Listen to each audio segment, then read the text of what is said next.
back on this Vendetta.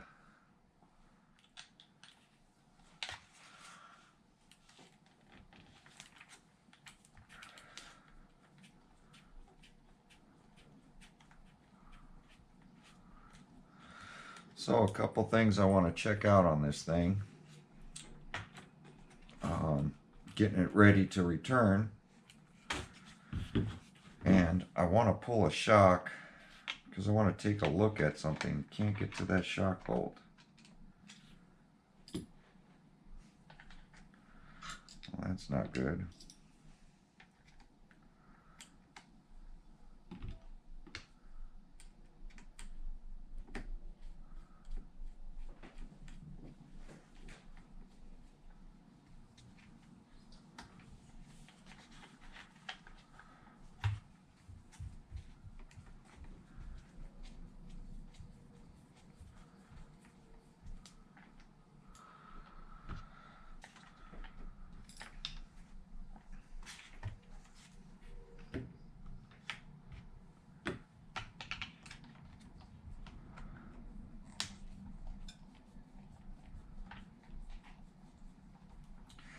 I'm just really kind of curious with all those threads that I kept seeing when I was out there on this shock.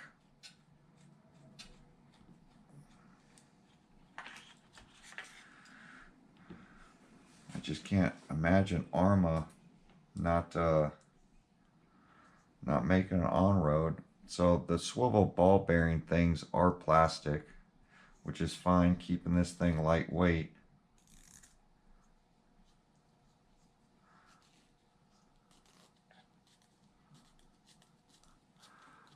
So those threads are adjustable. So how does the shock open? Take a look at this. Remember I was talking about all those threads that are down there? Just never seen. So that you can put more shock tension on it to raise it up. They were all the way down, which means I should be able to raise the rear of the Vendetta, which is pretty cool. Which means this isn't like before. It was just a cap. That means this thing would screw. If I can get my hands in there.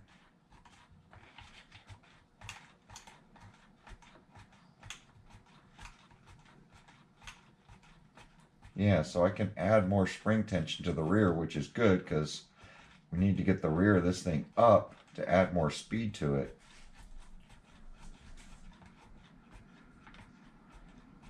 Which I think is pretty cool. But how do we get to the shock oil now? Because before you would screw this on and take the whole cap deal off. There has to be another way to get in here.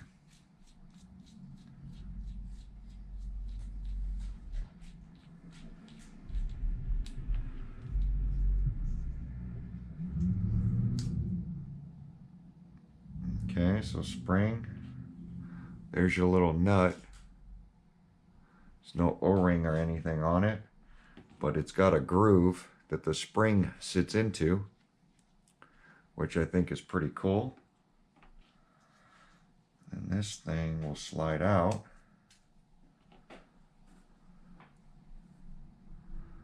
So, does this thread in?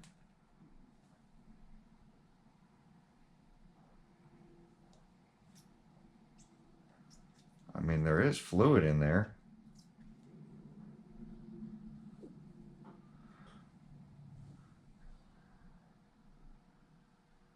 You can see how they cut the threads down.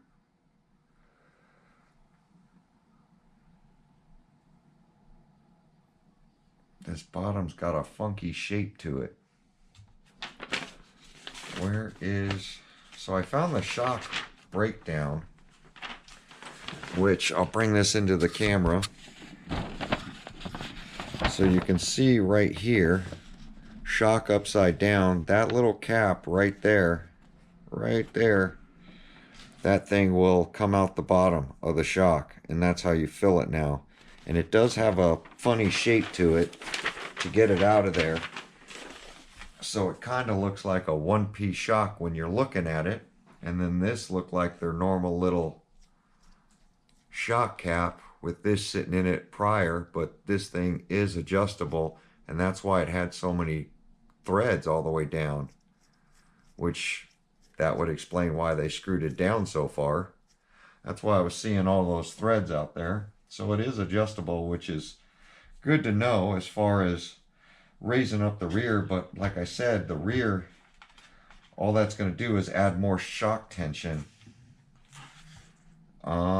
There's still no way to lower it down, to lower down the front. But I'm not really concerned with shock fluid because the shocks do feel full. And I do like that you can put more pressure. So, but still not raising and lowering the RC.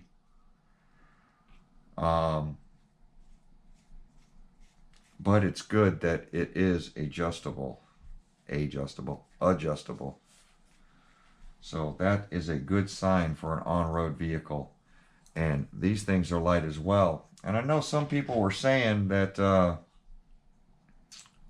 that it's all plastic and that it's too much money for the amount of plastic that's on this thing. But the way I look at it, and I could be wrong, I don't mind the plastic, honestly. I think keeping something with this power system as light as possible, I think is a good thing. And I think that's what made us doing a slash build originally, was keeping everything plastic and running it. We didn't add a bunch of metal to the slashes to get it to 100 miles an hour. We kept a lot of plastic stuff in there. Now, we did have metal gears, but like I said with this one, we're not trying to set any records here, which I think, honestly, I think that this thing possibly can set some records. For out of the box, to hit 70 miles an hour on this small ESC, man, this is just a really all-around good starter kit. And coming just at Christmas time, I mean, I honestly can't wait to get mine so that I can start making some true adjustments here. Let's see. I'm missing something here. There we go.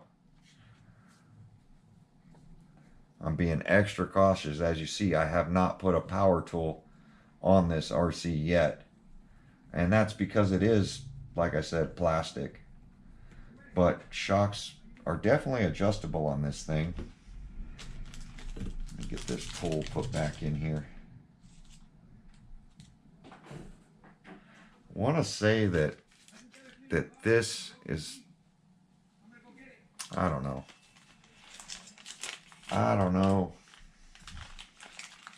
But I am going to be curious to see how to get that. Now, I would just take needle nose pliers, stick it in there, spread it out, and unscrew the base of that thing. That's what I'll probably do to look in there to make my shock adjustments so that I can try to get a rake to the one that I get.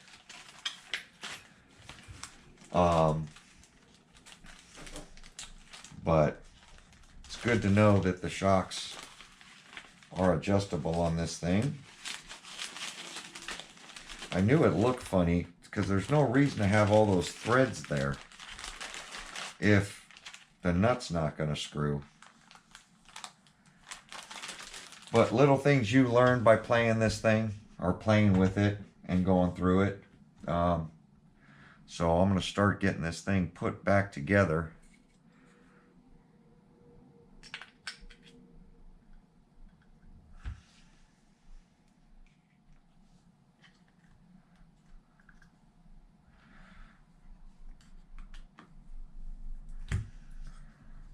Now, somebody was saying that the diffs are metal, and I just don't believe that to be true. If you're going to run a metal spurt gear, I think this is going to be like the 4S line, 3S line. Now, internal spider gears could be metal on the inside. The out ring and pinion gear is what I would call it, the ring gear. That's still plastic.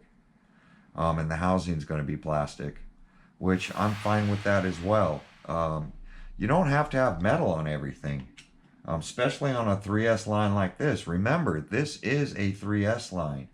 Do I think it'll hold 4S? I don't know. The 4S line had plastics diffs in it as well. The Outcast. Now my Outcast, I run it on 6S. My 4S Outcast is on 6S. So, and I've always worried about the drive shaft that's on it.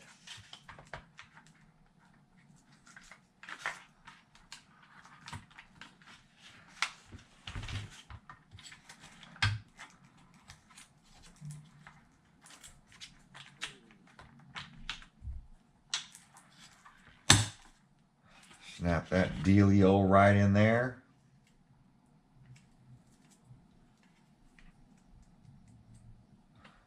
Get that plugged in.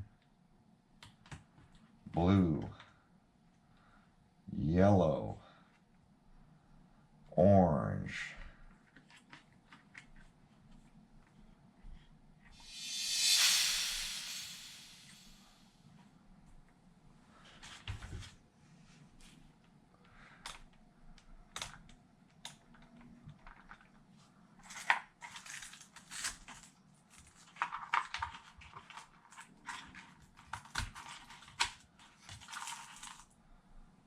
Now I usually pop the drive shaft in first.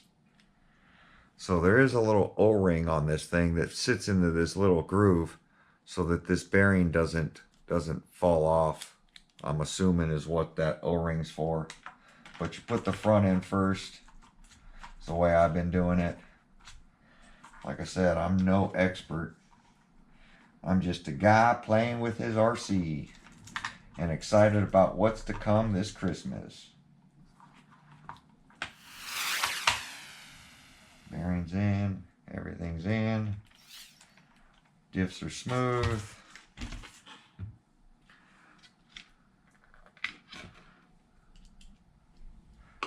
One screw.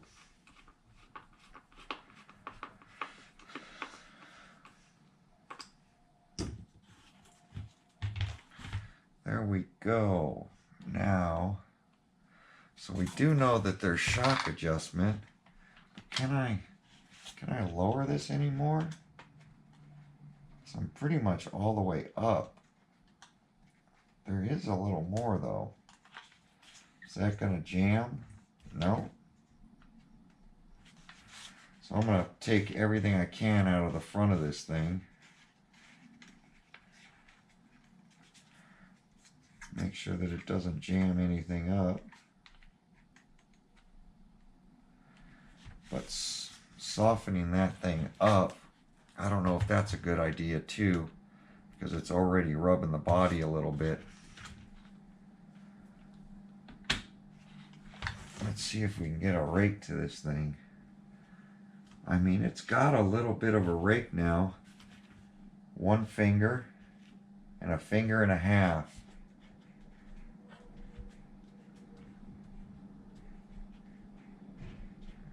So I wonder, it's a pretty good rake, and that's all the tension out of the front. But what's going to happen when it starts going faster is it's going to start rubbing on the ground, and that's not a good thing. We're already rubbing. We were rubbing on this side,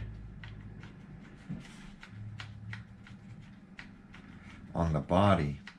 So honestly, we probably could add some spring tension to that side.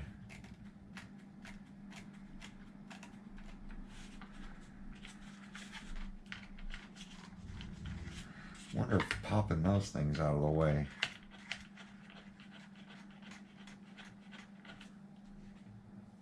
See if our rake is still there. No. Yeah, that raised it up.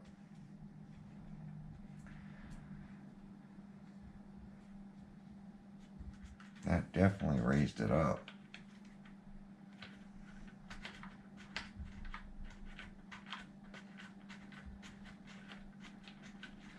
Well, these shocks do have adjustment on it.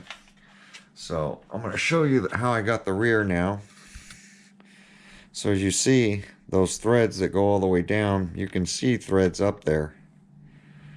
And these things do adjust. They're not just shock caps, which is pretty cool. And that's why we were seeing threads all the way down here, which wasn't making sense. But now it does. And that's the cool thing, is finding these little changes that Arrma makes. Instead of running, now I think these shocks would be probably good for a drag setup.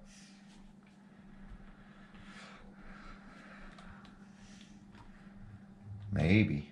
They are short. My mind is wandering, always thinking. But there we go.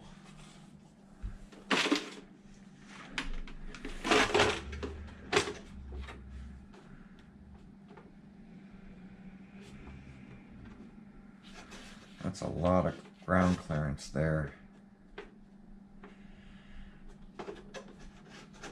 I don't really want to lower the body down, but I do want to lower the RC down. So what I'd probably do, is there another level to lower that? No, that's all the way down. That post is all the way down already, and the back is up one. So we can probably go up one on the body, would be the best thing. Lower these all the way down to give us the air flowing underneath to get that rake. That's what I would probably do. Come over to here and give us one click up with the body mount. See how that looks. Go.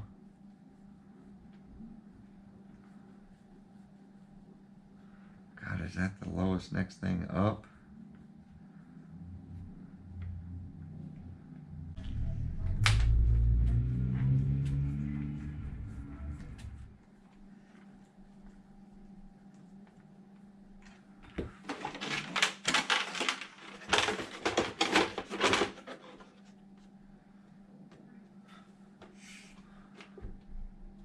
See, that side's not hitting anymore. If it pushes all the way to ground, that's still hitting, but this one's not.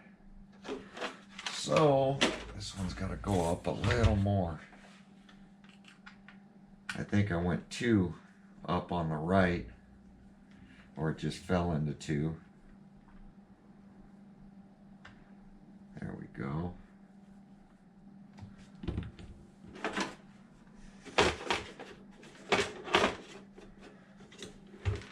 See, there we go. I would like to see a diffuser on the front of that, but yeah, now it's not going to hit the body at all. And it does, even when the wind's pushing on it, it won't rub the body. It'll rub the chassis first. Now the tires do balloon, so it will probably still hit the back of this like it did before. And I'm assuming the rear hit the body by the tires ballooning.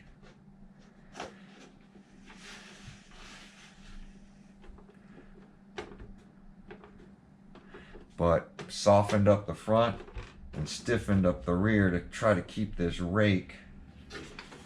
And then the next would be to go ahead and get these off and take this arrow off right here.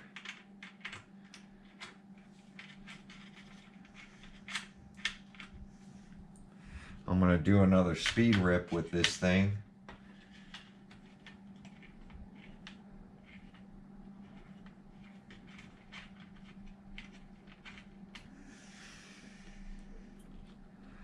And see with these electronics if we can get it a little faster. Let's see, there we go. And there's still plenty of downforce, I feel, in the rear, especially with this body. But there we go. So the shocks are adjustable on this thing.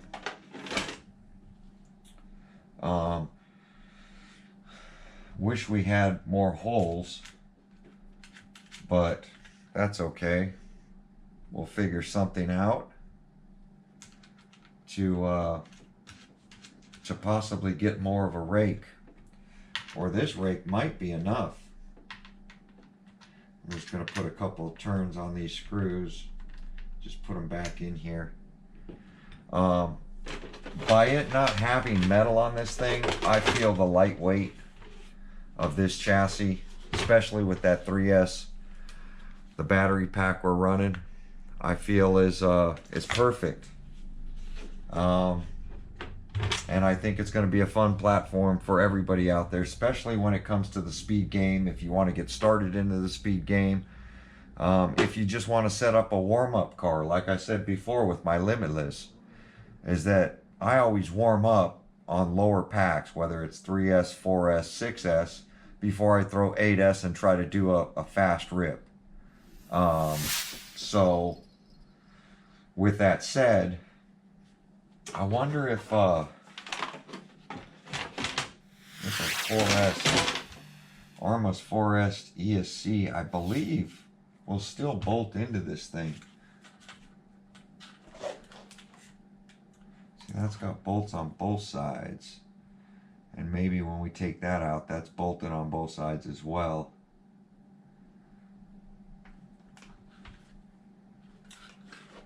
But, see, that's the other 100 amp ESC, the BLX one. Huh. I don't think I have my 4S ESC, but I'm going to look into probably trying to fit a 4S. Let me see if I can find the 4S ESC. Be right back. Well, I don't have any small ESCs, but I do have a VXL system, and I really don't want to run that in there. I thought I had a Mamba X somewhere. So we do have a Mamba Monster X. So, God, but that's a 6S. I mean, I could run it on 4S. I don't know. We'll think of something. We'll think of something to stick in here. But I want to max this thing out first with the electronics that are in it.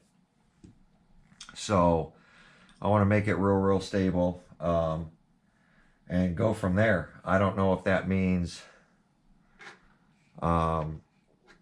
gearing up, but I think if I work on the aero a little bit and the suspension, I think I can get this thing to 75 miles an hour, honestly. But there we go, guys. Like, comment, subscribe. See you guys on my next video. Thanks for watching.